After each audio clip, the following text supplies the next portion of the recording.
Hey, what's going on, everybody? Welcome back to another episode of the Breaking the Game show here on the Nothing But Net channel on Dash Radio. I'm Stephen Gillespie, the host of the Breaking the Game show. And ladies and gentlemen, I have a very special guest today. He's one of my personal favorite listens that I have, when I listen to podcasts. And he's just an all-around genuine dude. He's a lover of, the game of basketball. What does he say? A fan of no team, but a lover of the game of basketball. Ladies and gentlemen, the host of the Off the Glass podcast, Mr. Zach Ramey. Zach, what's going on, brother? Nothing much. Thanks for having me, Steve. Again, appreciate all your support. Appreciate your platform. One of my favorite listens. We dialogue all the time on Twitter. You definitely know your hoops. You know your stuff. I appreciate you and appreciate your perspective. And thanks for having me on your platform tonight. Oh man, the pleasure is all mine. I was talking to you obviously before the show, and one of the things, the reason that I wanted to have you on, not only are you a great mind, and I just love the work that you do. I mean, that's a given. But when we were both dissecting, the finals as we do because we love the game, I just saw the stuff that you were tweeting. I know the stuff that I was putting out, and I was like, man, Zach and I were like the same wavelength. Got to get him on the show because, like you said on one of your latest episodes, man, it's that people sometimes just get in the habit of saying, oh, okay, the loser of the game is just a loser at life, and that couldn't be further from the truth. Mm-hmm. We're going to talk a little bit about that, but just kind of real quick, what are your thoughts on that? I just think it's a narrow way of thinking. I think nowadays we're quick to point out how somebody didn't do something right and kind of take joy in that. I saw that across my timeline with even like somebody like Chris Paul. I know we get into him later, but I don't know. I don't think that's the right and accurate way to look at life. I don't think life exists in a vacuum.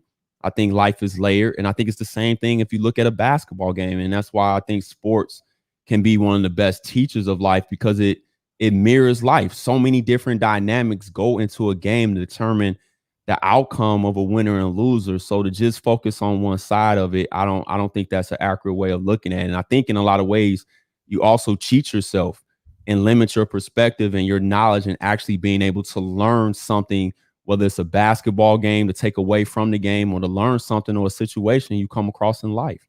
That's just the way I view it.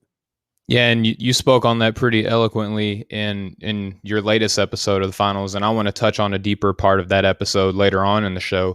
But before we get into all of that, man, I just want to remind everyone that support for Breaking the Game is brought to you by Manscaped. Go to manscaped.com. They'll hook you up with a 20% discount and free shipping at checkout on any purchase that you make. It doesn't matter if there's a deal going on or not. They'll hook you up. Enter in promo code BTG. That'll let them know that I sent you. And we're pretty good friends, so they'll hook you up with a little deal because you dropped the name. So, all right, Zach. So we'll get into it. The previous few episodes for us, we've been breaking down the finals game by game. Nothing too crazy, just some of the higher moments and some of the major storylines going on within each one of those games. We left off at Game 5. So I want to recap real quick and get your initial thoughts, or not your initial thoughts, but rather looking back and reflecting on this game, like how it impacted you as a viewer and a lover of the game. So Milwaukee won 123-119. This was at Phoenix, so this was the first road victory of the series. Giannis had 32, 9, and 6. Holiday had 27, 13, and 4. Middleton had 29, 7, and 5. Booker had a 40-piece, 4 and 3. Chris Paul had 21, 11, and 2, and Ayton finished with 20, 10, and 1. So, Zach, walk me through Game 5, what you were seeing kind of throughout the game, some of the higher moments, maybe some of the lower moments for some of the key players. Devin Booker, obviously, for Phoenix was huge offensively. One of the things that I think in this game that I'm sure that you'll touch on too was that Chris Paul gets the brunt or the lion's share of the blame. But if you go back and actually look at how he played, man, he really wasn't that bad. So kind of walk me through your analysis of Game 5. Even in Game 6, and I know we'll touch on that in a minute because I rewatched the second half of Game 6 today. But Game 5 to me, I would say was probably the best game of the series. Like, it was well played on both sides. Both teams, I think, shot attempts were almost the same. I mean, I still have my notes here just looking at it. I want to say the Bucks shot, it was something crazy. Yeah, they both shot 87 shots, and Milwaukee only made 2 more from the floor compared to like the Suns were like 55 from the field. 68 from three. The Bucks were 57 from the field and 50% from the three. Mm-hmm. So number one, that stuck out to me. It was a very well played game. And I thought again, once Middleton got it going in the second quarter, along with the lift they got from Bobby Portis off the bench and Pat Connaughton, who kind of found himself again this playoffs after struggling a lot to get his legs underneath him this season. That was really the difference of the game because Giannis was basically consistent from the word go. Even in game one, some might say it was kind of an underwhelming performance stat-wise and looking at him, but he was coming off the hyperextended knee. But overall, I thought as the game went on, he looked good. And then you had Holiday in game 5 come out right away. Phoenix came out like a house on fire, like I expected. But then I think a credit to Milwaukee, they're such a long team. Yes. And I think their defense kind of picked up. And for Phoenix, they were a lot like Utah. And I said this on one of my episodes, how they were better with the sum of their parts. Milwaukee had the better talent guys, right? Like they have no answer for Giannis. Giannis is the best player in the series. You can argue at this stage in his career, you probably taking an overall Drew Holiday over Chris Paul. Okay. I mean, it'll be close. That's my opinion. And then I think depending on who has it going, Booker and Middleton was a wash. So Milwaukee had the better players. So in that game 5, Crowder had a great first quarter, but then we didn't see him anymore. And then because Booker has it going, and in the moment, I'm like, man, he shot a lot of shots. But he shot 51%. But then I looked on the flip side, Bridges shot almost 80% from the field. And he didn't have enough attempts. So it was always a delicate balance with looking at their team where they needed all those guys from Cam Payne to Mikal Bridges to Cam Johnson to Crowder to all be in that double figure range. Aiden finished with 20 and 10, but he had some key misses down the stretch of the game. And that it comes down to possessions like that. So I think from a skill and talent wise, Milwaukee had the higher upper echelon of talent at the top. And I think in that game, it was a delicate balance, just like the game before that they lost in game 4 when Booker went crazy, but nobody else did anything because he's in the rhythm of getting his and nobody else is getting theirs. So I thought game 5 was well played on both sides, but I didn't think it favored what Phoenix needed to do. And that's be more of a team, like by how we usually look at it in a stereotypical sense of a team versus trying to go shot for shot for Milwaukee. I don't think that'll benefit them. And the last piece, we saw again the effect of missing Saric and Torian Craig was never the same after the knee contusion. He went and became basically a spot up shooter when that's not what he is. He's somebody who can make threes, but he's an energy slashing guy. And they missed all that. So I think that kind of game 5 kind of showed me that even if Milwaukee lost a close game 6, I feel like they could win a game 7, if that makes sense. Oh, it makes plenty of sense. And real quick, my buddy Kenneth from, the Off the Ball Network where I contribute to, he just came by and said a couple of GOATs. I know that I'm definitely joined by one. That's why I wanted to get him on the show as much as I wanted to, right? So, Zach, your analysis of Game 5 pretty much mirrors mine. One thing that I looked at when I was breaking down this finals, and it sounds simplistic, but sometimes the game of basketball can just be simple, right? When I was breaking down who I was going to root for or who I was pulling for, or who I thought was going to win, let's say, Phoenix has some great talent, right? Devin Booker, he kind of proved himself a little bit. He had some moments where you can still tell that he's young and still trying to figure out how to carry a team, right?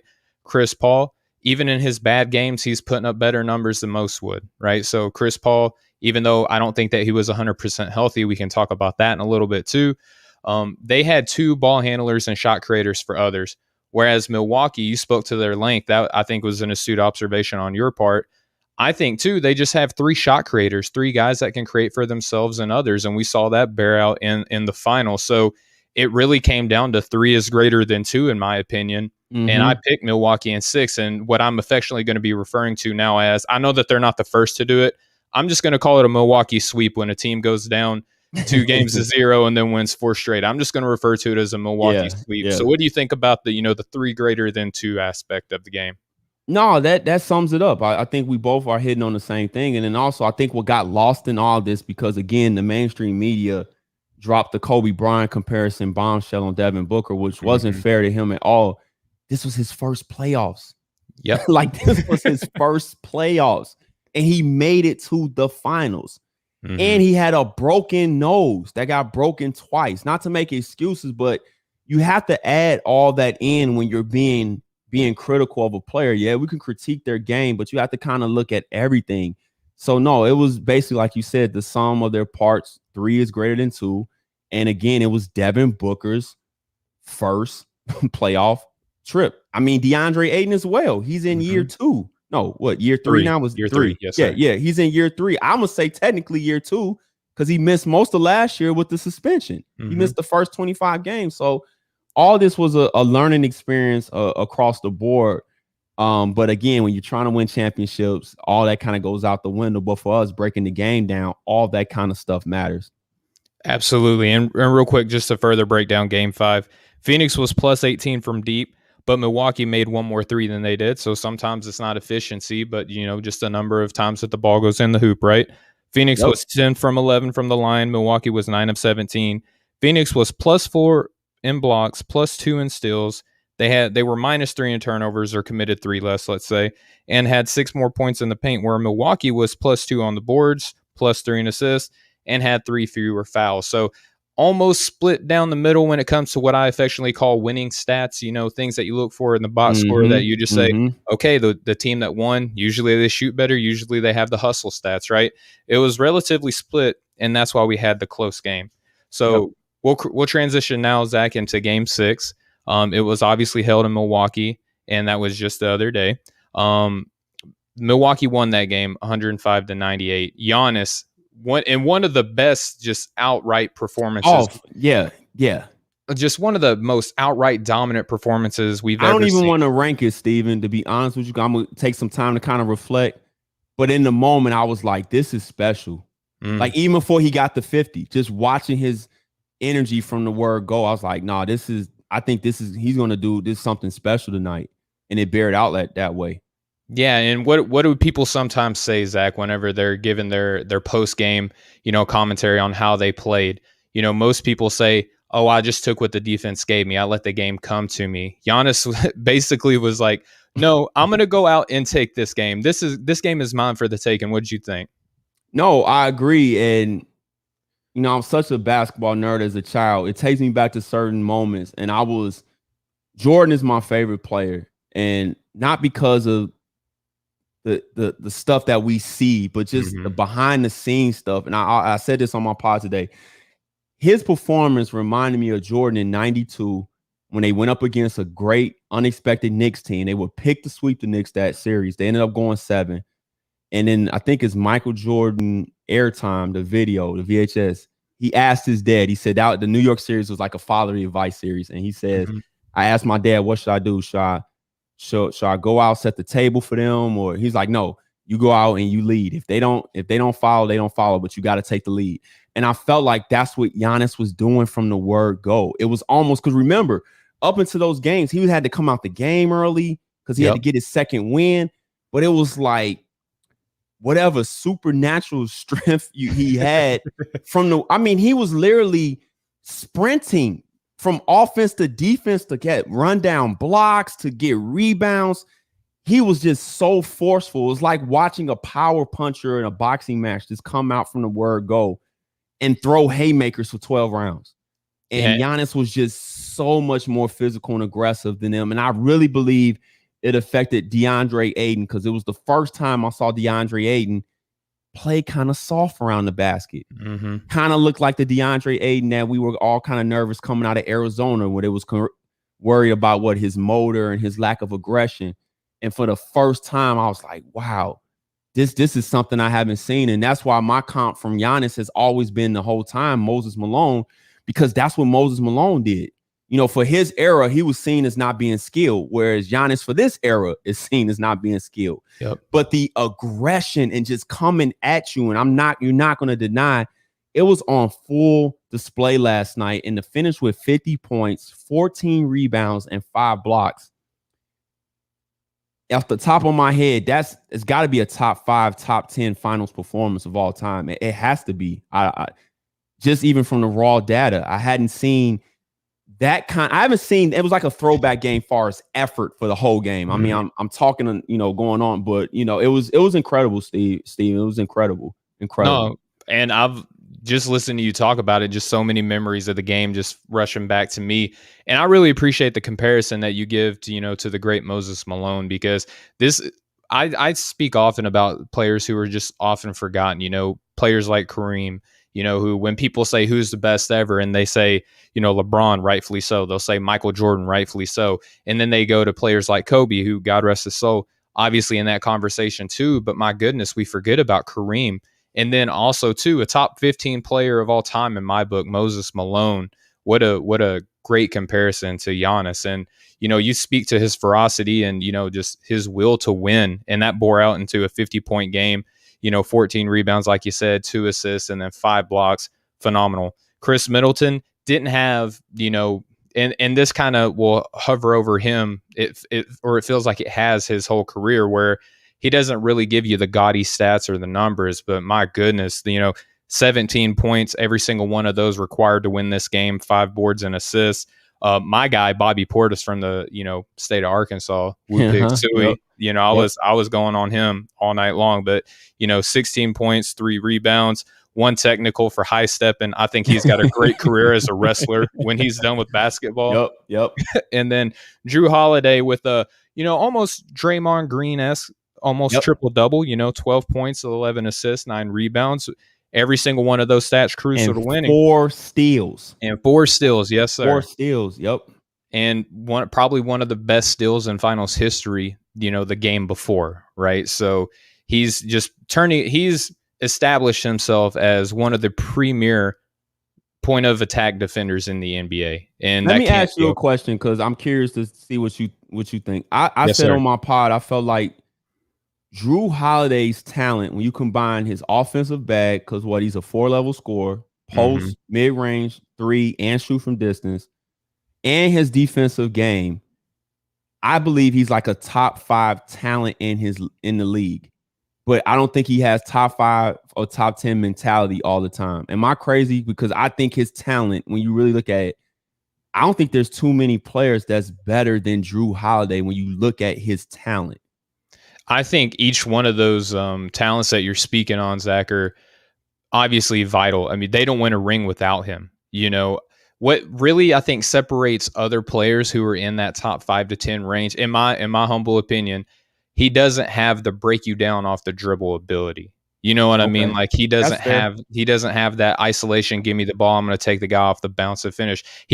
So as like a tertiary or secondary playmaker, he's probably one of the best in the NBA, along and coupled with that defense. But to me, he is just a dribble package away from being in that realm. In my opinion, that's fair. No, because what made me think about it was like he was that in the Atlanta series in the one game when they didn't have Giannis.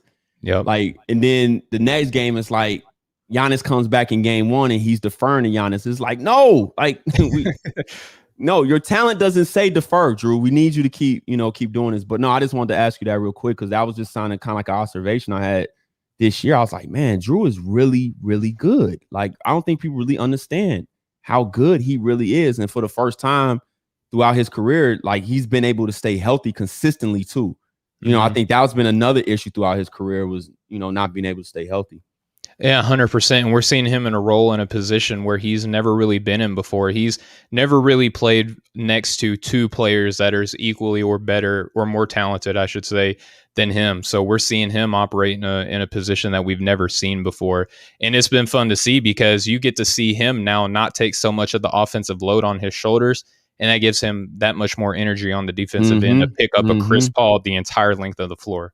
Yeah. And people were complaining about his offense a little bit. I was even a little bit critical, because I did think they needed him to do it, and I was doing it because I knew he was capable. But as somebody from experience that played and was a point guard, and I was a defensive type of point guard, so usually I'm guarding the best guard or even the best ball handler, to do that the whole game. And when I played overseas, I used to have to score too.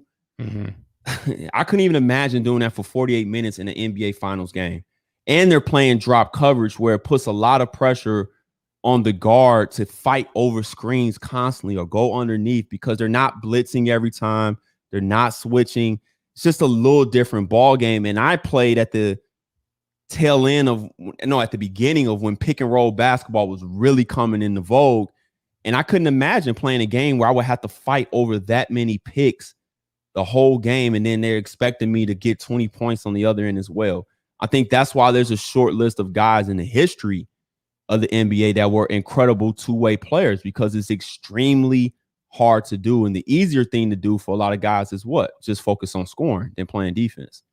Yeah, and there are areas in his game, Zach, to where you can get him the ball in a sweet spot and he can look phenomenal on the offensive end. And what I think Phoenix was trying to get him to do is, you speak to that drop coverage when Drew had the ball.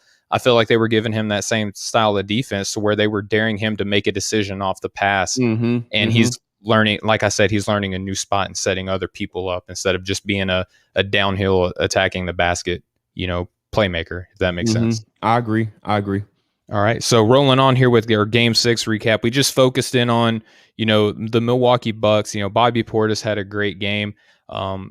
Phoenix Suns, again, we speak to how much people were dogging Chris Paul. Go back and look at the stats. It may not have felt this way watching them play just because they were playing in Milwaukee and that atmosphere. I got goosebumps just watching the game, Zach. Like it felt like something big was about to happen, from before the tip off even occurred.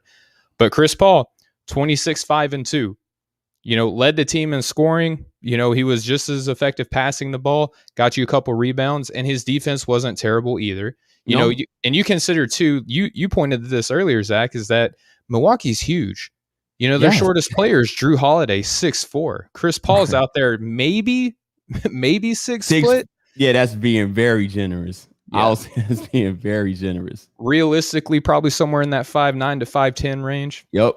Right? So he's going up against literal giants, put up 26 points. Devin Booker, again, 19 points really isn't anything that a lot of people in the NBA would shy away from trying to go get, right? 19 points for a lot of NBA players is a good thing. But when we see consecutive 40-point games, we see how effective he's been throughout the entirety of the playoffs. You mentioned the Kobe Bryant comparisons.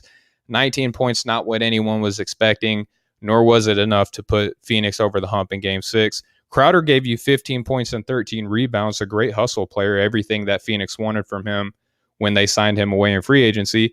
And then our guy Ayton, 12.6 rebounds, 1 assist. When you look at what Phoenix did or did not do, Zach, what was the glaring mistake that Phoenix committed in this game? They never was able to get going. I think overall, both teams, I don't think it was a well-played game. I think outside of Giannis, Middleton hitting some shots and, Drew doing some other things, I don't think overall it was a well-played game. And I'm looking now because I wanted to be exact because I remembered it in a moment. Outside of the first quarter, Chris Paul played well. Like the second quarter and even in the fourth quarter, I'm looking at it now, he had 9 points in the fourth quarter and he was 3 for 4. And he was 3 for 4 from the free throw line. And then if you look at the second quarter, he had 10 points. He was 5 for 7. Now he struggles in the first, but if you look at the whole game, Booker's 8 for 22. Crowder's 4 for 11.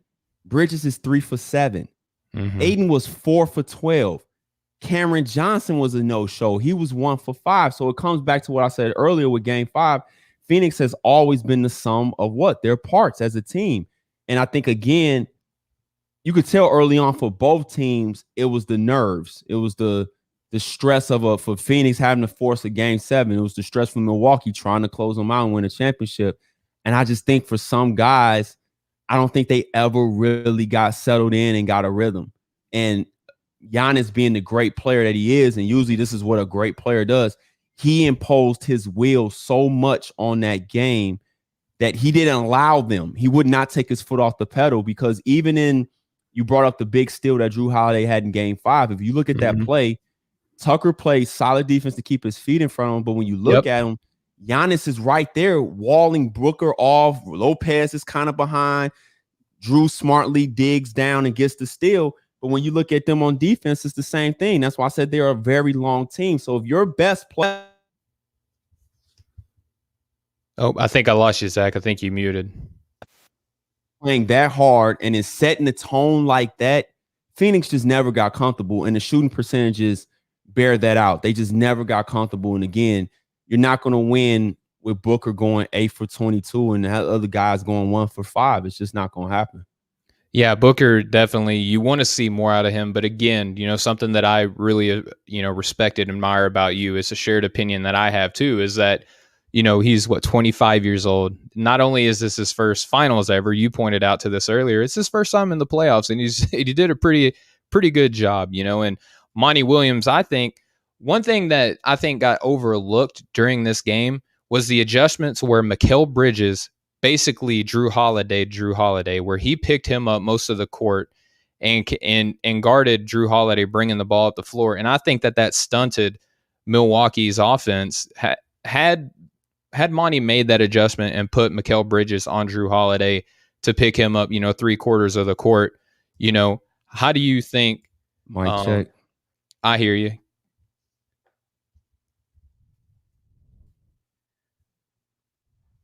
All right, guys, we're having some technical difficulties. Right now, Zach can't hear me. We're gonna try to figure this out real quick. I'm gonna go ahead and take my mic off, and I apologize. We'll have to edit this out, and we'll come back to edit this real quick.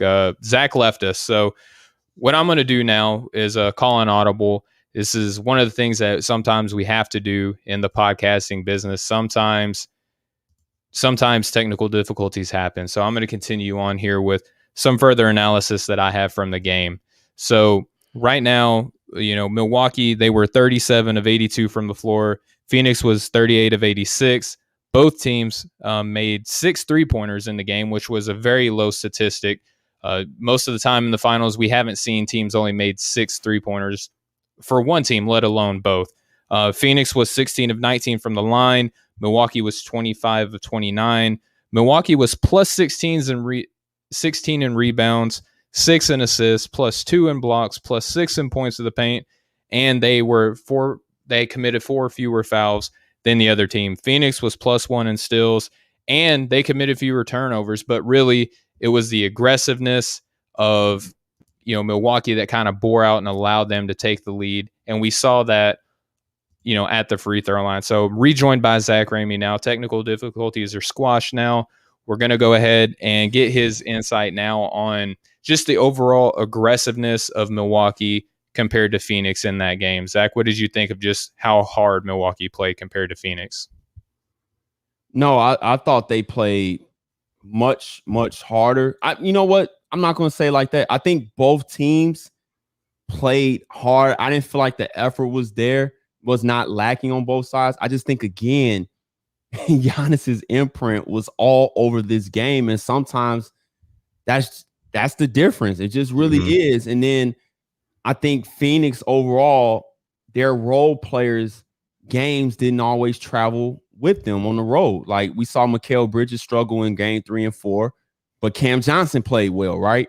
And then last night we saw Mikal play okay with his opportunities, but then Cam Johnson struggled. So, and Aiden struggled for the first time all playoffs, because let's give Aiden his flowers. I thought he was the key to every series they played in, because he's literally their only big guy, their only inside threat. So I thought he had a lot on his shoulders as far as foul trouble, still being able to produce offensively.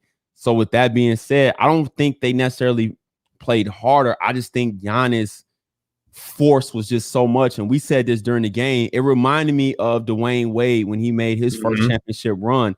And people were complaining how Dwayne got so many fouls, and even Giannis was getting fouls. And I was just trying to say, sometimes when a player is that aggressive, you're putting the onus on the ref to have to make a call because you're being so aggressive. And they're not going to call every foul, but if you're going to be that consistent, be aggressive 9 times out of 10, and you're a superstar, you're going to get the call. So I think it was really just about Giannis having his imprint all over this game. That's what I think it came down to. Yeah, and I really like that. And Zach, I want to call back to the question I was leading into before the difficulties there. Mikal Bridges in game 6, I thought that this was a heck of an adjustment. I think that at the time when I saw it, I thought it could have been the adjustment of the series had Phoenix won this game. Mikal Bridges picking up Drew Holiday 3/4 of the court up and following him up, I really felt like that put a lot of pressure on Drew, and that's why his numbers didn't really bear out the way that we had saw the game prior to, is because, Monty went with Mikal Bridges picking up Drew Holiday most of the court and forcing him into some difficult looks, passes, off the jump, cross court passes, bad shots at times. What did you think of that adjustment? Do you think that that's something that Phoenix should have done prior to? Wow, I'm gonna be totally honest. I didn't even notice that. And while you're talking, I'm sitting here thinking back. No, you're 100% right. So maybe that might explain why Bridges' shooting wasn't always where it was, because now he was in the Drew Holiday spot of picking up one of their best offensive players and playing hard defense. That's a great observation for you. No, I didn't even notice that, Steven. I really didn't. But now it makes sense because, again, you put another guy who's longer than Holiday, who's taller, who's a 3-and-D guy in his own right coming up. So, no, I didn't even notice that. That's a great observation. Kind of make me want to go back. What game did they start doing this? I kind of want to go back now. It was last night. It was that was game the first 6. time. That was the first time. Yeah. Okay. I think they did it in somewhere in the third quarter. I noticed that Monty Williams had assigned Mikal Bridges, and as soon as I saw that, and I saw the first couple possessions where Drew Holiday was just making mistakes and forced into tough looks, I tweeted out. I said, "This might be the adjustment of the series if Phoenix wins." Wow, I missed that. See, that's why, again, folks, you gotta have like-minded individuals and talk to different people, because everybody sees everything. That's why I don't even like when people. I'm humbled by the comment, call me an expert, but that don't mean I see everything. No, I missed that adjustment, Steven. That makes sense now that I'm thinking about in the moment, because I know I'm thinking about some of the plays that you're talking about right now, and I just didn't even accredit it to that. I just thought, well, Drew might be a little bit tired, he's wearing down, but no, that definitely has something to do with it as well. I would think so. Right on. Well, and I appreciate the kind words, and surrounding myself, you said, with like-minded individuals. Not only is it nice because you get to, kind of share or, adjust your perspective, but it challenges you to want to look at the game more intently. Oh, for sure. And that's something that I get from you. So, it's all love. It's all centrifugal force, of just, love, friendship, all that, man. It's all. But for me too, Steven, I always come back to this because I'm a little bit older than you, but it's life. Yeah. Like I'm in this era now. I'm always confused on how we walk around with this device, but people just don't know things anymore. And I'm like, wow, this is amazing. Like, you're not asking this question, and maybe I'm just naturally, like that. But I just think that's life, man. You should be surrounding yourself with as many people who know more things than you or even close to you, so you can learn different things. So that's why I always like to speak about different things on my podcast. I don't think that's just basketball that we happen to cover. I just believe that's life. Yeah, and Monty Williams did a great job speaking of that after the game, and I love Monty Williams. Class act. I could gush on and on. I could do a whole podcast on Monty Williams, and I think that somebody should, because, one of the best, just like you just said, Zach, he's a class act. I love his philosophy. I love, his relationship that he established with his players, and he's a coach that you would just run through a brick wall for, right? Yeah, and I think Monty was the antithesis of, to me, this year and even going into next season, being the postseason of the black coach. And, all we always ask for as black people is just equal opportunity. That doesn't mean that we're going to be successful, but that means we should be able to fail, right, as well. Like, so if we don't fail, then we should get another shot at it if we got good credibility and all that kind of stuff. But I also thought this was the year of Tyronn Lue making great adjustments, Nate McMillan making great adjustments, and it's showing that when you give them talented rosters as well, not just rebuilding rosters, not just mid-level rosters, that yes, there's some guys, some black coaches that can coach as well. And I thought, shout out to Monty Williams, and shows you how life comes full circle. To start off with Chris Paul, yes, they go on this long journey. To the point he even lost his first wife. On that journey, to now coaching each other. Coaching him and him playing for him, vice versa, in their first finals. You just can't even write that kind of stuff in a movie. So I thought, for me, overall, one of the other themes that I watched was just like, wow, how those guys were able, given the opportunity, that to show like, hey, we can coach as well at this level. And especially Tyronn Lue, who was somebody that was seen as just LeBron's coach and not a championship level coach. And I've always been consistent with this saying, and I say it like this for a reason. You don't win championships with bums. So if it's okay for Phil Jackson to have Michael Jordan, Scottie Pippen, Kobe Bryant, and Shaq, then why can't Tyronn Lue have LeBron James? You know, it's okay for Pat Riley to have Magic Johnson, Kareem Abdul-Jabbar, but why wasn't it okay? Because on the flip side, all you hear about is Larry Bird. You don't really hear about Casey Jones, right? Yep. So it's just interesting how that dynamic works. So I just wanted to point that out here on your platform, that I thought that was one of the other takeaways for me from not only this finals, but the entire playoffs. Yeah, absolutely. And it shies away from those little subtle differences that mainstream media will typically establish between, you know, a white coach and a black coach. You know, a white coach, they'd say, oh, they're a student of the game. They're great at adjustments and, you know, X's and O's. Whereas typically the narrative for, you know, a black coach is that, oh, well, they establish great relationships. You know, they're a former player. It's almost as if like one is smart and one is, you know, familiar with the players in the game. You know what I mean? Yeah. There's a divide, and obviously that couldn't be further from the truth as displayed by, you know, Monty Williams and the other coaches that you just mentioned, Zach. Before we move on to the next segment, you know, Break the Game is sponsored by Manscaped, but I also contribute for the Off the Ball Network, which is sponsored by MyBookie. MyBookie matches up to 50% of your first deposit and up to $1,000. That's the largest bonus in the industry. They have the highest credit card acceptance rates. They're fast. They have 48-hour payout processing. Just use promo code Off the Ball and let's win big together. Promo code for MyBookie is Off the Ball, part of the Off the Ball Network family. Sounds like a good deal to me. Oh, dude, let's make some money. You could have, if you listen to me, I said $1.06. You know, I could have won you a little bit of money, but anyway, we'll move forward with that, and we'll look forward now to what I think is one of the more interesting parts of the finals process, Zach. You know, these teams, they work and prepare, and, you know, they manage and they build relationships and so forth. Then it all comes to a crescendo to the finals. You know, the team that wins is the best thing ever. The team that loses, you know, is a disappointment, so to speak, as to the narratives. You know, obviously I don't feel that way. But now that it's all over, the draft is upon us, but we're going to look forward and we're going to discuss. I have 4 players, and I don't think that anyone's going to be surprised as to the 4 that we're going to speak about. We'll start with the unfortunate team, you know, Chris Paul. I want to talk about him. He's been dissected over this series. Zach, I see you rubbing your hands. I know you're ready to go in on this. I'm ready to listen to you, brother. But, you know, I want to just ask, you know, was he tired? Was he hurt? Was the moment too big? And how do you think this impacts his legacy, if at all, moving forward? Well, let's get this out the way. I don't think it impacts his legacy at all, right? And appreciate that, Jeff. I did a simple math equation. I was a history major, so I'm not a math guy. Last time I checked, there's 30 teams in the NBA. 2 teams make the finals. So that's not even a full percentage.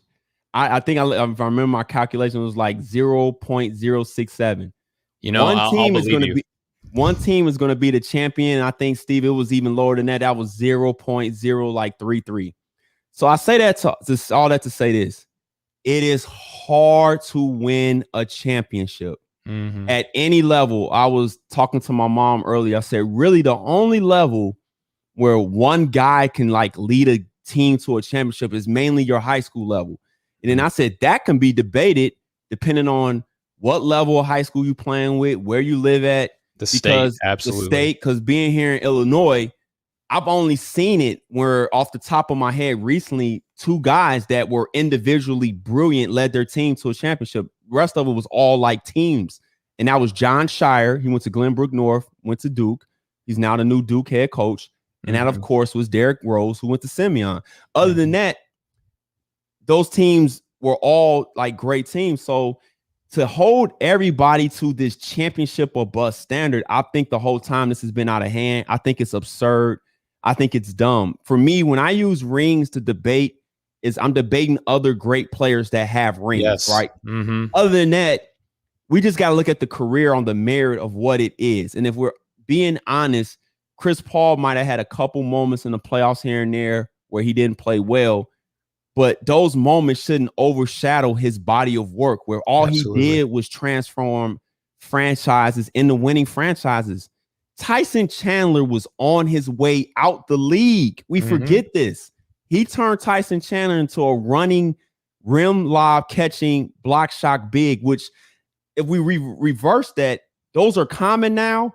Yep. That role really didn't exist yet. We weren't really playing all this pick and roll basketball.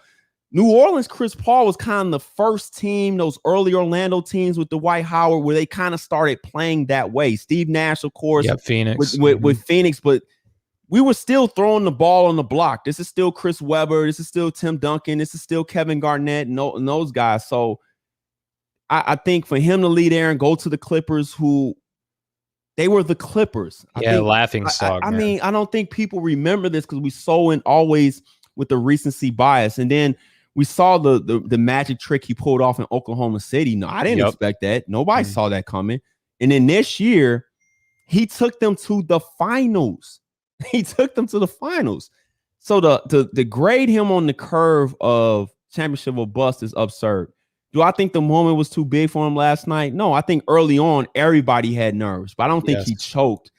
But I also think, and I said this after game 5 in my pod, that he looked fatigued. He's 36. Yep.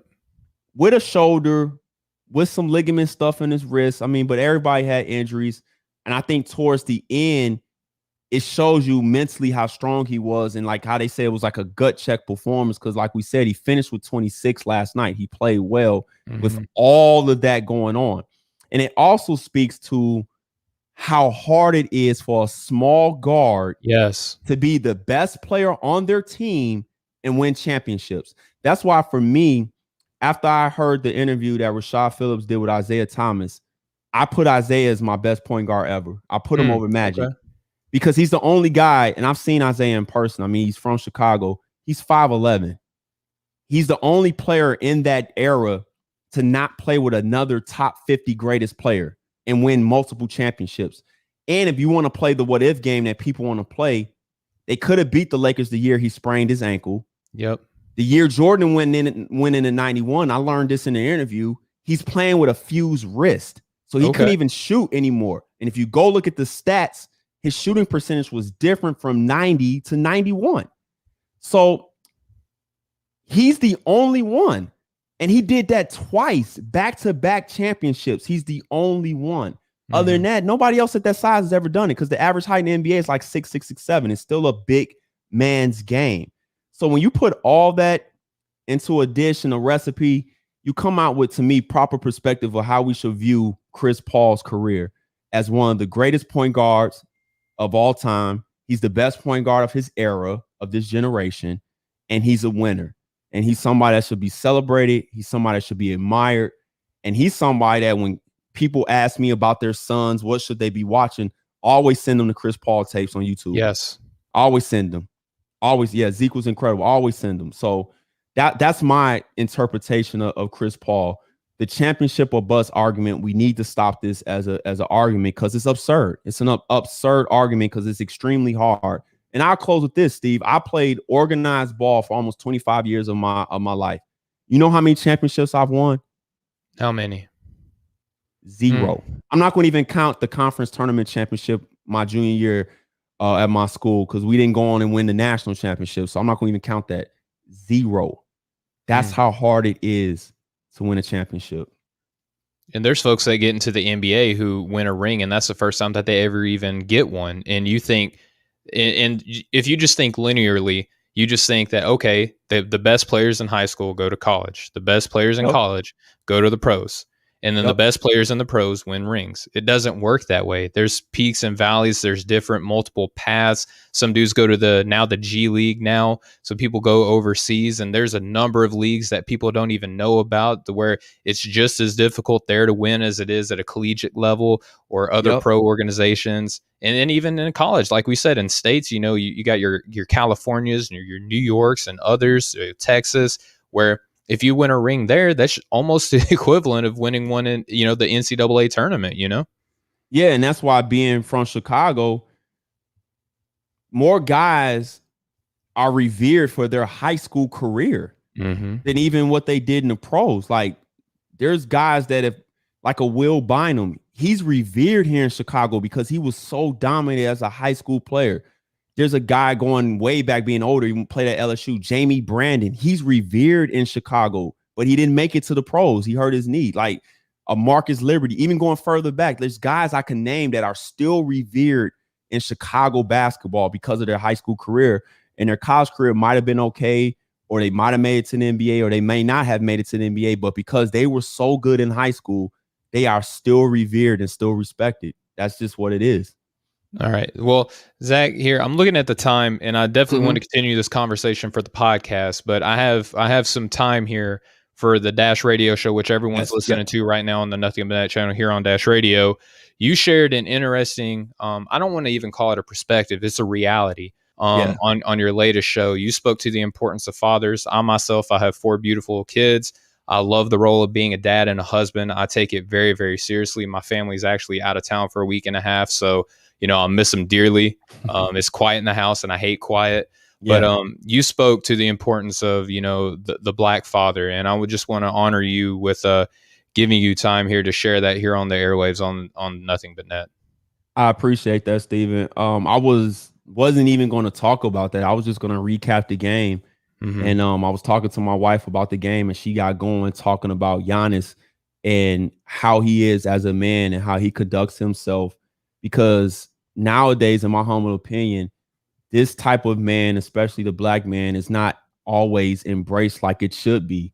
And that doesn't mean, like I said, I wasn't trying to begrudge single Black women or mothers, but I was telling my wife from here on out, I want to tell more of my perspective, because the Black perspective is not the same. All of us didn't come from poverty. All of us didn't, wasn't on welfare and all that. Like, no, I had my dad, and then I had my grandfather. These were strong men. These were men who were role models in the community, pillars in the community that saved a lot of Black men's lives. And I thought about Giannis and his dad, who unexpectedly, I believe it was a heart attack, passed away. I think going into the season, he wins his first MVP, and seeing how close he is with his brothers and how he doesn't really want to conform to society. He wants to do everything his own way. He said he's kind of stubborn, that kind of used to say man's man throwback. And I wanted to just kind of touch on that, because in our community, gun violence is just killing our community. And as somebody that worked in the inner city of Chicago as a police officer, the majority of these homes were single parent homes and just led by women, and just the missing of the Black father, and how I wanted to highlight how many great athletes, their father was the one that put them on the road to success. And I used Steph Curry, father; Russell Westbrook, father; Ja Morant, father; Trae Young, father; Kobe Bryant, his father; Michael Jordan, his father. Then I took it a step further and included the ladies: Candace Parker, Tamika Catchings and her sister that played.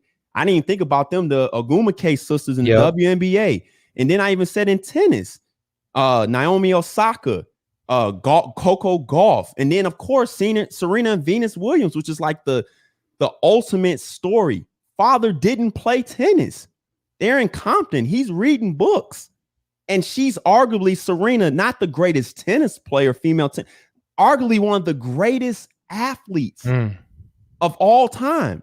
So I just think, in my opinion, my experience as a Black man is not the one that's always talked about, and not trying to make it a political show, because this is your platform, but I just think it was something that needed to be said. And I suggest people go listen to the podcast. I even mentioned Deshaun Jackson, the wide receiver, and the role his dad played in his life. And I just felt like it was something that needed to be highlighted. Again, not to begrudge Gloria James, LeBron's mother, or Kevin Durant's mother, because they raised fantastic young men, but it's just something to be said about a role that a father still plays and has value in the home, regardless how certain people and certain groups want to remove that.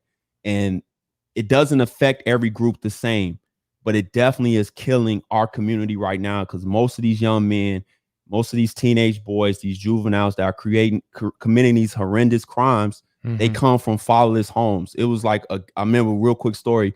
When I arrested a young man, I had to bring him back home. because the Because mom had to your prior law enforcement, prior correct? law enforcement because his Mhm. mom is at work trying to support him and his sister, and the dad is nowhere to be found. So I arrest him for a robbery, then have to bring him home. Now it shows you how life works because I talked to him all the way back to his house, and he ended up staying out of trouble. So that was one child I was able to reach, but Mm. he's one of how many? The most of them don't. So I just felt like I love when I can use sport again to talk about life, because as much as we love basketball, there's so much more important things, big picture that's going on. And that was definitely one. And I wanted to use that to kind of talk about that, give my father his respect and give my grandfather his flowers, as we like to say, and Mm. address that topic, man. So I'm glad it's been well received. You know, I'm Yeah. glad people enjoyed it, and I'm glad I was led to do it. And I appreciate you offering your platform as a moment for me to kind of shed some light on my podcast. Absolutely. And just obviously, if you're not watching us live, you're just listening to us, you know, it's no secret, Zach, you and I, we don't look the same. You're a And little that's bit older okay. than me. Yep. And 100%, that's okay. You come from inner city Chicago, yes? So Yep. I come from very rural Arkansas. I Yep. graduated with like 30 people in my class. How many people did you graduate with, Zach? Uh Close to 700, I think. Yeah, that's insane. I had And the nowhere near. school is even bigger now that I went to. I'll send you some pictures of my high school. It looks like a college campus. Oh man. But I went to junior college in Norfolk, Nebraska. So I Mhm. had teammates that was farmers. And I said this real quick. Yeah. You'll be surprised how much we have in common when you talk in black and white, when we come from some of these areas. How, besides the violence, how rural America is so much like the inner city, how hard it is, the scarcity of jobs sometimes. Yep. It's almost the same thing, but they keep us divided along racial lines because the powers that be, in my humble opinion, realize that if we ever got on the same page and start looking at this more of a class argument and not a race argument, it'll be unbelievable what we can accomplish as a country. Because once I met those guys from Nebraska, a lot of the experiences are still the same. Like I said, minus the violence and some of the other things I had to go through in my life.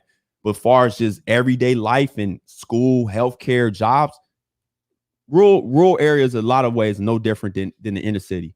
Just being Yeah. honest with you. And I found that out. I went to my name was on the attendance list at the University of Central Arkansas, and I didn't really go that much. This is why now I'm in the Navy. Mm-hmm. One of the best worst decisions I've ever made in my life was failing out of college, because now I have everything that I have, and glory to God for all of that.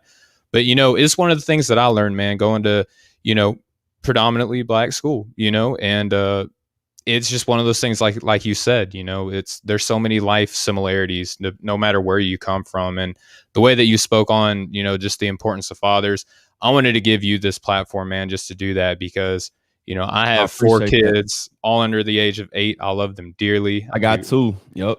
Yep. And man, there's nothing. I tell people all the time, there's nothing like being a daddy, but it's a lot of work, man, and it brings out every emotion possible Yes. to 10, Yes. turned up. And I just thank you so much for sharing that here on this show. Thank I you for appreciate it. following the conviction, that was placed on you to take your basketball show and share life experience on there too, because it was genuine. That's why I believe it was so well received, Zach, is that your heart was in it. It was, it wasn't just something that you were like looking to stir something up. You're listening to what No. was put on your heart, man, and I Yeah. appreciate that. Thank you, Steven. Appreciate it. No problem. All right, so we'll continue the discussion on the podcast, but as for the radio show, we're going to have to wrap it up. And just to tune you in on, we're just going to talk about 3 more players: Devin Booker, Chris Middleton, and yes, of course, Giannis Antetokounmpo. We're going to discuss him. That's going to be a fun discussion because Zach and I, we share so many of the same mindset, but because we sometimes look at the game differently, I can't wait to see what makes Giannis great in your eyes compared to me. That's going to be a fun discussion. And you can just go over to anywhere podcasts are available, go look up Breaking the Game, and the continuation of this radio show will be on there. And please, please, please, if you haven't already, do yourself a favor. Go look up the Off the Glass podcast and subscribe to that. If you're one of those people that are not really into podcasts and you're like, well, I don't know. This seems, how much time is it going to take? Zach does you a great favor. It's a concentrated episode. I think the last episode I listened to was under 20 minutes, and there's Yeah, so much knowledge in there. I rarely go over 25 minutes unless I have a guest. I rarely go over 25 minutes. And there's so much concentrated knowledge in there. I learn so much every time I listen to that. But Zach, before we close out, man, I want to thank you so much for joining us here on the Nothing But Net channel on Dash Radio. Thank you so much for your show. Just let the fine folks know where they can follow you. Instagram is Zach the Off the Glass Podcast. Twitter is Zach at the Off the Glass. I'm wearing the Off the Glass Podcast snapback, so check out my store, totgpstore.com. Got a bunch of designs dealing with podcasting, basketball, inspirational messages. Excuse me, like I'm wearing my point guard t-shirt today. So go over there, support the podcast. You'll enjoy some of the merchandise we have over there. And thank you, Steven, for lending me the opportunity to come on your platform, Breaking the Game. And every time we get together, man, and this is, I think, the only second time you've been on the show, but we talk so much, it feels like we talk to each other all the time, man. And this was not soon enough to get you back on the show. We'll have to get you back on quicker than this next time, Of course. All right, so for everyone listening on the Nothing But Net channel on Dash Radio, thank you so much for your time. We'll be back for another episode of Breaking the Game on now Off the Ball Mondays over at the Nothing But Net channel on Dash Radio. Don't go anywhere. My buddy Mo Murphy is going to be on next on the Up in Flame show. And then don't go anywhere after that, because our president of the Off the Ball Network, Chris LeBron, his Off the Ball podcast will be up after that. So stay tuned for the rest of Off the Ball Mondays. Thank you everyone so much for listening. We'll catch up with y'all next time. Much love, everybody.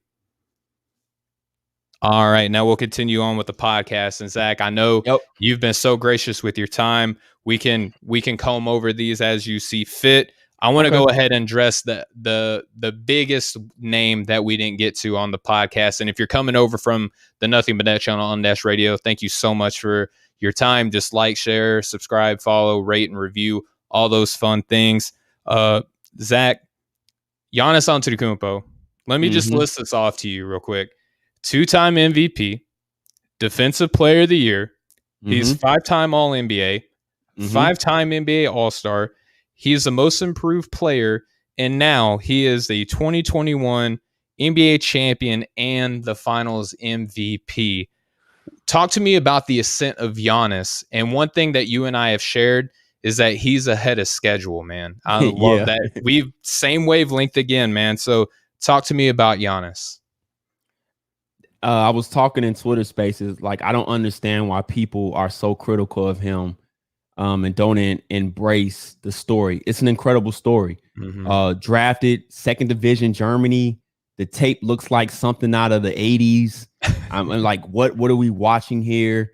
Don't know what position he is. He comes over, he puts on the weight, he continues to grow.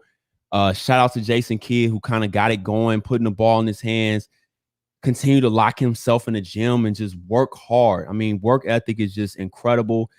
And I said it at the year 4. I wrote a blog piece, so if people don't believe me, you can check the receipts, head to my website. I haven't written in a while, but it's still up there, the Off the Glass Podcast website, where I compared him to like Dr. J, LeBron, because, you know, he's a forward, Michael, Kareem, Magic, just other greats, Larry Bird, and he was right on schedule. The only people that were kind of absurd, I think Kareem had already won 2 MVPs, I think, by year 4 in the championship. Third year in the league, he's a champion. It was crazy. And I think Magic and Bird, but he was already ahead of schedule then. And his game has gotten so much polish, more polished now. Like back then, he was still struggling to make reads. His passing wasn't the best. The shooting we already know about. But I just think his improvement every year and doing it his way. And I think he also, too, benefits from an era that I just don't think it's as tough as past eras, because I just don't think they want you to be like that in society overall. I don't think we frown upon really aggressive people nowadays. It's just a different time. I'm not saying it's better. I'm not saying it's worse. I'm just saying it is what it is. And his overall aggression makes up for whatever you might say he lacks skill-wise. And I think the reason why people don't like him, because aesthetically, it can be tough to watch, especially when he's shooting airball threes or missing the free throws badly. But as far as a physical specimen, dominance, attitude, confidence, work ethic, it's not too many players better than Giannis. And now going into next season, I mean, he's top. I had him top 3 or 4. I think I had him third best player in my chess piece comparison. I think I had him as a queen. So he's definitely a king. Probably him and Kevin Durant going into next season as the 2 best players in the league, if not him being the best because he has the championship. But he's only 26, Steven. That's nuts, dude. So he can retire tomorrow in what, top 15 career already? Top 20 at least? Yeah. I mean, if you're talking accolades, you're talking about the ascent, the timeline. I mean, there's other people that have more of what he has already, but my goodness, I mean, 5-time All-NBA. That's one that I don't think gets concentrated on enough, and rightfully so. It's not as important, so to speak, for a legacy. There are some players that are in the Hall of Fame solely because of their All-NBA appearances. And Giannis, that's just kind of like an afterthought for him. Yeah, it is. And I was looking at even this playoff run. This was one of the best playoff runs because even in Brooklyn, when he was taking all the criticism, they didn't play well in game 1 and 2, but he came out after that. I mean, he had, what do you have, 42 in game 7? Yeah. Like him battling Durant. And it was dope to watch because Durant's doing it his way with a highly skilled offensive game. Giannis is doing it with more of a forced game, skilled around the basket with his touch and his finish. Like, people don't understand that is skill, being able to Euro step around people, have a soft touch around the rim. Like, that is skill. I think now with the 50-point game, I think he had 4 40-point games in the playoffs and like over 3 in the finals. Yeah, like it's just it's a shame because again, this type of story, like how can you not, rally around it? But it was like a guy said in Twitter Spaces that it's because his accent, he's not from here, but he's a funny guy. When you hear his humor, it's just that he has a different accent.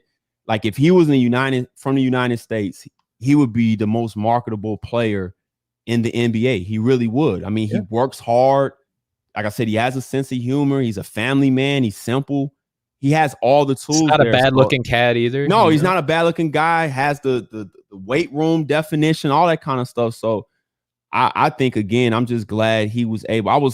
That's why I didn't pick anybody in this finals, because I wanted to see Chris Paul get a ring, but I also wanted to see Giannis get a ring so he can kind of silence the critics overall. Because even last year, they were trying to make cases the last 2 years on why he shouldn't be MVP. Like they was coming up with these insane narratives. Even the year, I thought he should have been Defensive Player of the Year. Actually, the year before he won, had a better defensive season that year. Yeah, it was just every time it was always trying to focus. But that's why we have our platform, Steven, so we can bring the proper attention all the way around, because Giannis is incredible, man. I think we're really watching a one-of-one, a generational talent. I really believe that.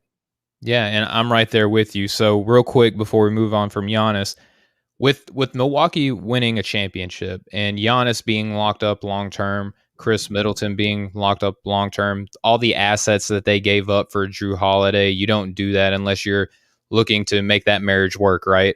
How does that impact Milwaukee's allure in free agency?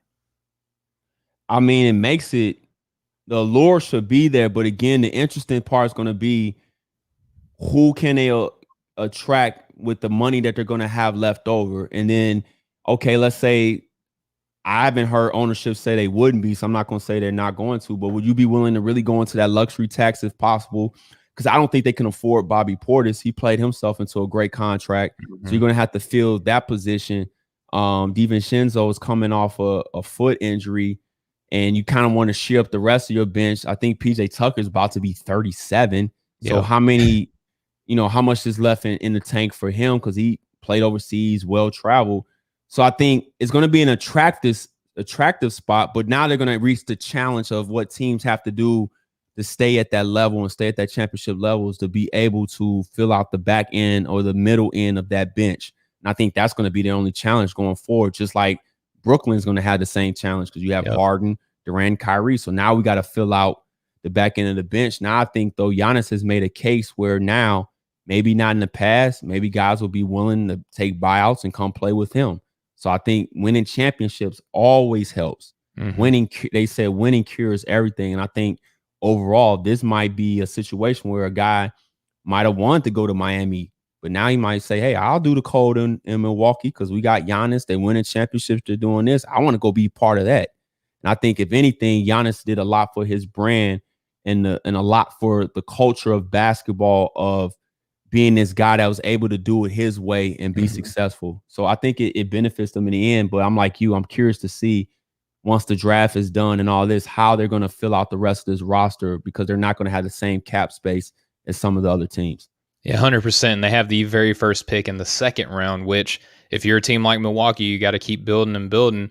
That the first pick in the second round is always one of the more sought after picks in the draft, because you have more, you have ready to win now players that, because of their age, they typically fall back in the draft. So I'm curious to see which route they go there and who's available at 31. So also moving off of this here, Zach, let's stick with this teammate, Chris Middleton. The whole Batman, I don't like the Batman and Robin thing. I really don't. But, just for the sake of, the listeners who do focus in on, who's the best player, your first or second best, or now the popular thing, you can't even have a second best player. You have a 1A and a 1B, right? Right. So, yeah. I mean, that's in LA. You can't call Anthony Davis the second best player and expect him to come play with you in LA, right? So you'll get to be 1B now. So Milwaukee's 1B, Chris Middleton, one of the most clutch players in the finals, if not the entire playoff series.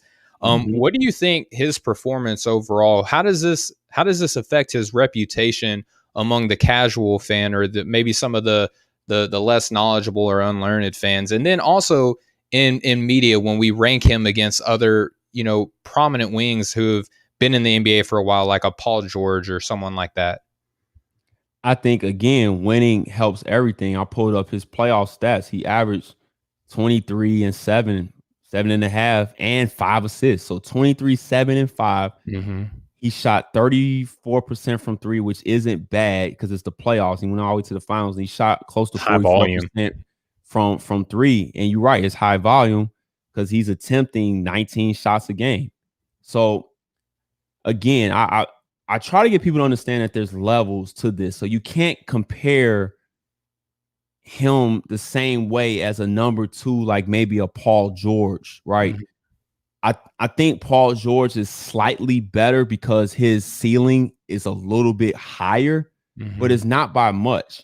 And the example I try to use, again, there's 30 teams. There's 60 max spots. So two teams get, each team gets 2 max guys. There's not 60 elite basketball players walking the planet. It just isn't there. So at some point, you're going to have to look at it through the proper lens and say, is he overpaid for what we view that slot to be? Possibly. But I think he isn't. I think he's really good. Again, he had 6 of his 17 in the fourth quarter. 4 of them were 2 of the biggest buckets of the game. And he was able to do that repeatedly. And he gave them a dimension that Giannis doesn't have, which is create his own jump shot, which is, as the playoffs and we get to the finals get tougher and tougher, you need those guys that can create their own jump shot and make and take tough ones because the defense gets tougher. So I think we should look at more of team and how him and Giannis complement each other, just like how Harden compliments Durant, or how Anthony Davis compliments LeBron, or how Jokic and Jamal Murray complement each other, right? Like, we should look at it from that lens. And I just think the playoffs might be a little bit more conducive for, at times, for Middleton to be the guy because of his style of game, and Giannis to kind of pick his spots and be great in Giannis's way, right? But maybe Giannis for a whole regular season, as far as carrying a franchise to the best record and to the best seed, that gives him that superstar level that I don't think Middleton can carry a franchise if he was put in that role. So I think it helps his legacy, helps him win and cures everything. And I think he's one of the more, skilled guys in the league, and has been. If you go back and watch his highlights, he has a nice handle for his size, which he's improved. He was not a great ball handler like that going back and looking at it, because I did at Texas A&M. He wasn't. He was a guy that can shoot it.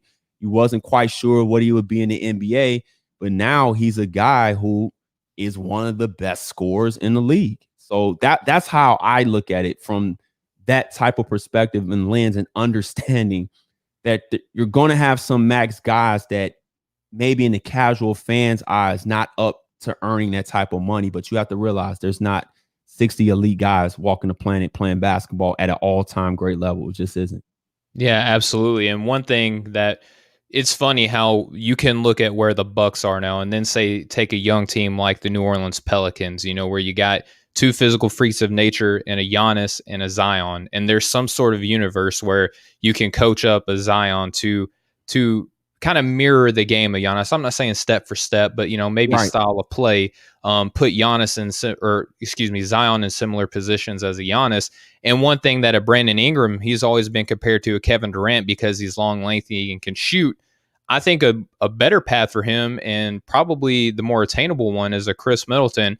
And as we saw here in these finals, it's not a bad player to be, Nope. right? No, that's a great comparison, because I don't like doing comparisons unless it naturally hits me. I do them more to kind of relate to everybody else. But Brandon Ingram, I never thought was KD. I didn't know who he was, but I think what you're saying makes spot on sense, because I think going forward for that relationship to work in New Orleans, I think Ingram is going to have to concede to be that guy, because Zion's is so dynamic and the stats play out from his true shooting percentage to his effective field goal percentage. He's so dominant. But if Ingram can embrace that kind of Middleton role for them, and then could get a couple more pieces, they might have something special down there in New Orleans, because Zion's definitely a generational talent as well. Absolutely. All right, so we got one more player that I want to discuss with you, Zach, and he's the youngest player, not by much, but he is the youngest. And he played for the unfortunate team, as I'll refer to the Phoenix Suns, right? Devin Booker. We spoke on him. He had some of the best moments of the entire playoffs, let alone the finals. And one thing that I didn't ask you, we don't have to get into the specifics, but there is a potential that Chris Paul will opt out of this last year of his contract and move forward to secure a long-term deal to probably further on his, post-basketball life, right? So if that's the case, do you look at a Devin Booker and see things in him to where you can say, what, if Chris Paul leaves, whether it be at the, in this free agency period or at the end of his contract, that we can look to Devin Booker to buoy our team, and obviously DeAndre Ayton as he gets older, into further playoff success? I don't think Booker. I I don't like saying speaking in absolutes with young players, because Sure. I wouldn't want somebody to speak in absolute with me if I'm young. But my gut is telling me he'll get you to the playoffs, I think, from here on out. I don't know if he can get you to the finals, though. I don't know. The next step when his maturation again will have to be the playmaking ability, and sometimes the shot selection at times is not always the best. But Jason Tatum made a leap this year that I didn't know he could make. Even though Jason Tatum physically is a bigger guy. But I didn't think Tatum could make the leap that he made as far as reading the defenses. I just didn't see that for him. So I'm not going to take it off the table with Booker. But my gut, like Tatum, those are guys that can lead your franchise deep to the playoffs. I don't know if they can be that guy by themselves without somebody else. And I don't know if Aiden is that guy to be that running mate to say, now we're going to make the finals every year. Like, I don't know if Boston, with him and Jaylen Brown, for example, if that's enough to say these two are going to carry us to the finals now, regardless if Brooklyn wasn't Brooklyn. I'm just saying overall, all things equal, I just don't think, as great as they are, I just think there's levels to this. And my gut and my eye test, what I see, I don't think Booker is that guy. I could be wrong. I hope I'm wrong. I always want to be proved wrong. I'm always rooting for greatness, but I don't think Booker is that guy. That's just my opinion. And we see this next to his running mate that you just said, right? Chris Paul, one of the best generational point guards ever in the history of the NBA. You said there's level of this. It's hard to win a ring. Chris Paul on this team hasn't won one, and they got the closest that he's ever been playing alongside Booker. I will say, Zach, that I agree with a lot of what you said. Booker, though, to his credit, he has improved this year in one area, and I would just want to get your take on this real quick. I saw in the finals, in previous games, his defense has really stepped up. I mean, a guy that, gets talked about a lot for his lack of defensive intensity throughout the regular season, I felt like he picked it up in the playoffs. No, he definitely did. I try to tell people you got to approach defense in the NBA with a grain of salt because they're not going to play hard every game. It's just too many games on a nightly basis in the regular season. We have to judge it on the playoffs and what they're playing for.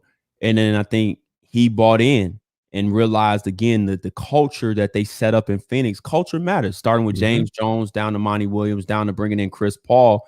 And once you have guys that are being held accountable, you'll be surprised what type of effort you can get from them. So yeah, he definitely bought in defensively and stepped his game up. But I think again, Chris Paul would need him to make the finals again. Yep. And I think he would need Chris Paul to make the finals again. And I don't think I'll be surprised. I don't think Chris Paul just automatically ups and joins like the Lakers, like that Magic Johnson said the other night, last night you've been leaking. I don't think because Chris Paul created his own financial lane. Yeah. Whether people believe it or not, I think he's too old. It's not going to surprise me if somebody offers him 80 million or 90 million over 3 years. I'm just not going to be surprised by that because his ability to show his value, because I really believe, and I said this, that the Suns saw what they had in Ricky Rubio and said, if we can just upgrade this position, because I was being jokingly being funny. Ricky Rubio was kind of the real MVP of the Suns team because they were really good last year. And I think what they saw was, wow, we can upgrade him to like a Chris Paul. And I don't know if they thought that, but that's just my observation. So I think Chris Paul, I'll be surprised, man, because if somebody throws that kind of money on, I don't know how you say, no, I'm not going to take the 90 million or 80 plus. I'm going to take the vet minimum and go play with LeBron and get this ring. And again, it's just because him and LeBron are friends doesn't mean he won't necessarily go play with LeBron. I don't think people understand that. Certain men, again, they're their own man and they do things differently. I'm not saying LeBron's way is better than Kawhi's or Kevin Durant's way. No, everybody does things how they do it. And Giannis, for him, was like, no, I want to do it by myself. Chris Paul might be that guy. Like, no, not only am I not going to pass up this big bag, but I don't necessarily want to go team up with LeBron either, and I think it's okay. So for him, I think he's content. He doesn't strike me as a guy that's insecure. I think he knows what his legacy is. I think he's content with his legacy. And it wouldn't be surprising to me that he said, hey, I'm going to take this other big deal and let's let the chips fall where they may. Because if that's the case, he could have pushed for a buyout in Oklahoma City. And would have got it because he's one of the top players in the league. So, no, I don't think he's one of those guys that's moved by this new championship or bust era that we're in. Yeah, and I agree with that. Maybe the reason that he and LeBron have remained such good friends over the years is that they haven't played together. We've seen friendship sour over being on the same team before. So, Zach, man, I thank you for the radio show. I'll thank you here for the podcast, man. Just thank you so much for your time. It's been an honor and a pleasure. We talk a lot offline, but man, it's so nice to be able to kind of interface with you the best way that we can here, being so far away from one another. But just everyone listening, please go follow Zach, the Off the Ball podcast, or excuse me, the Off the Glass podcast on Instagram, Twitter, all of those, and be sure to go look him up anywhere podcasts are available for the Off the Glass podcast. I'm sorry, just Off the Ball and Off the Glass are so close in nature. I know. It happens. It happens. It's all good. It's all good. No, just follow me Instagram is Zach the Off the Glass podcast. Follow me on Twitter, Zach at the Off the Glass. Again, support the TOTGP brand, the Off the Glass podcast clothing brand.